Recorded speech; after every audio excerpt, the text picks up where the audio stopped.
If you're thinking about buying a horse, there's one mistake I want you to avoid. Don't buy a horse just because you fell in love with how it looks.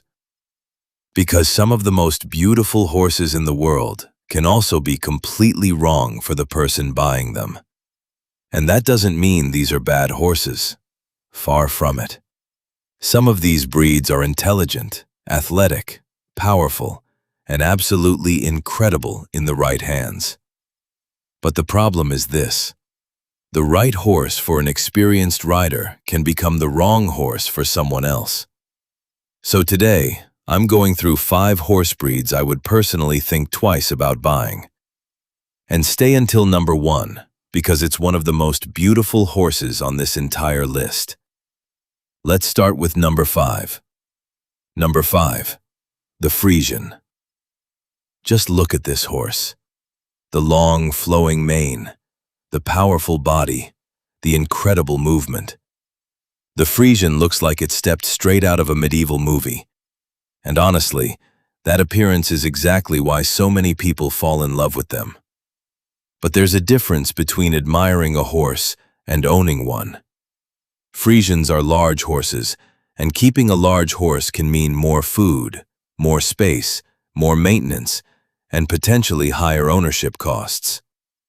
And then there's that incredible mane and feathering around the legs. It looks amazing. But it also means more grooming and more work to keep everything clean and healthy.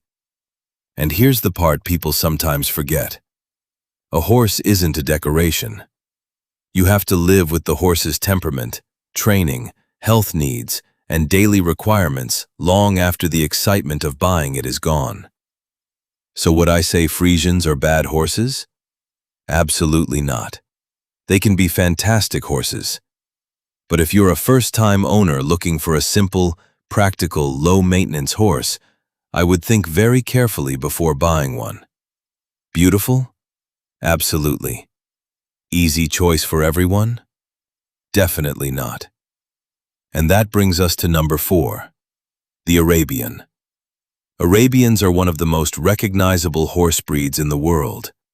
They're elegant, they're intelligent, they're athletic, and they have an incredible history that goes back thousands of years. But there's something about the Arabian that new horse buyers need to understand. They can be extremely intelligent and sensitive, and that can be an incredible advantage in the right hands.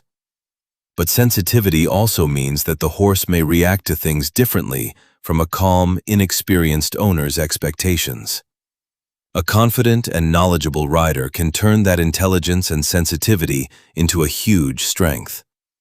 But someone looking for a completely uncomplicated first horse may find the experience much more challenging. And this is where horse buying gets interesting. A horse can be highly trainable without being easy for every rider. Those are 2 completely different things. So if you're considering an Arabian, don't just ask yourself, is this horse beautiful? Ask yourself, does this horse's temperament match my experience? Because the wrong match can turn a dream horse into a frustrating horse. And we're only getting started. Number 3 is a breed that can be absolutely incredible.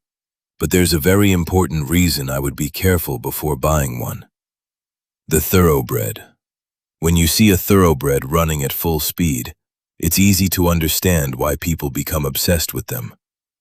They are athletes, they are fast, they are competitive, and they can have incredible personalities. But there's a big difference between buying a horse and buying an athlete with a history. Some Thoroughbreds come from racing backgrounds, and depending on the individual horse, that can mean previous training, habits, physical demands, or experiences that a new owner may not be prepared to handle.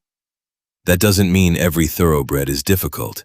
In fact, many Thoroughbreds make wonderful riding horses.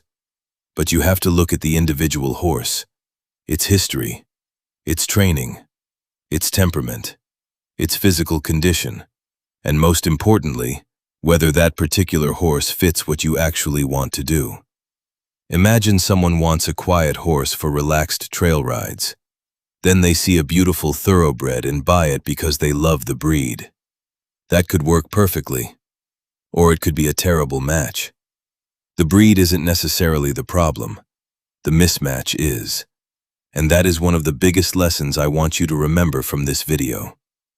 Don't buy the breed. Buy the individual horse that fits your life. Now let's move to number 2. And this one is going to surprise a lot of people. The Akhal-Teke. You've probably seen one before, and if you have, you probably remember it. Akhal-Tekes have one of the most unusual appearances of any horse breed on the planet. Their coats can have an almost metallic shine. Their bodies are refined and athletic, and they have a presence that makes people stop and look. But here's the problem. When a horse looks this unusual, it's very easy to fall in love with the image before you understand the horse. Akhal-Tekes are known for athleticism, endurance, intelligence, and a distinctive character. And those qualities can make them incredible partners for the right owner. But they aren't necessarily the horse I'd recommend to someone who simply wants an easygoing horse without putting much thought into temperament, training, and compatibility. And that's something that applies to almost every horse on this list. The more specialized the horse, the more important the match becomes. You need to know what you're buying, not just what you're looking at. Because a beautiful horse can still be the wrong horse. And now we've reached number 1, the Andalusian.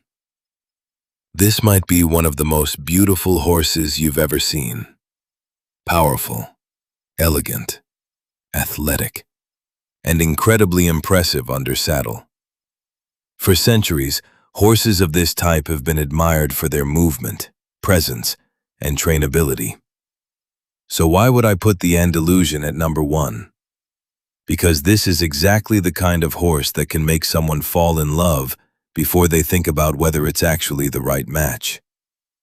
You see the flowing mane, you see the movement, you see the incredible presence, and you start imagining yourself riding it. But buying a horse based on that dream can be dangerous, because you don't just buy the appearance, you buy the responsibility, you buy the daily care, you buy the training, you buy the feeding, you buy the maintenance, and you buy the years of commitment that come afterward. So if I were considering an Andalusian, I wouldn't ask myself whether it was beautiful enough. That's easy. I'd ask something much more important. Does this particular horse fit my experience, my riding goals, my budget, and my lifestyle? If the answer is yes, then absolutely. It could be an incredible choice. But if the only reason I'm buying it is because I fell in love with its appearance, I'd walk away. And here's the most important thing I want you to understand. There is no horse breed on this list that is universally bad. Not one. That's because the perfect horse for one person can be completely wrong for another.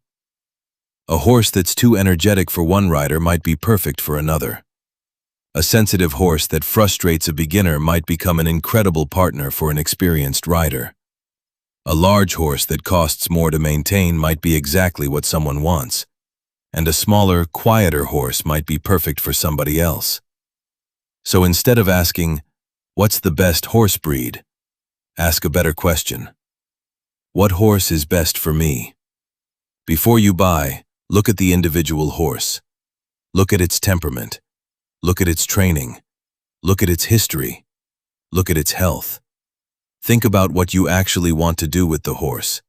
Trail riding? Competition? Dressage? Ranch work? Or maybe you just want a calm companion. Your answer changes what the right horse looks like. And please don't let a beautiful face make the decision for you. Take your time. Ask questions. Get a proper pre-purchase veterinary examination. And if you're inexperienced, take someone knowledgeable with you. Because the most expensive horse isn't necessarily the one with the highest price tag. Sometimes the most expensive horse is the one you bought without thinking. So, would I really never buy these 5 breeds? Not exactly. I'd never buy any horse simply because of its breed. I'd buy the individual horse that matches me. And that's the difference between buying a horse and choosing a partner. Because at the end of the day, the best horse isn't the most beautiful horse. It isn't the fastest horse. It isn't the most expensive horse. It's the horse that fits you. And when you find that horse, that's when the real adventure begins.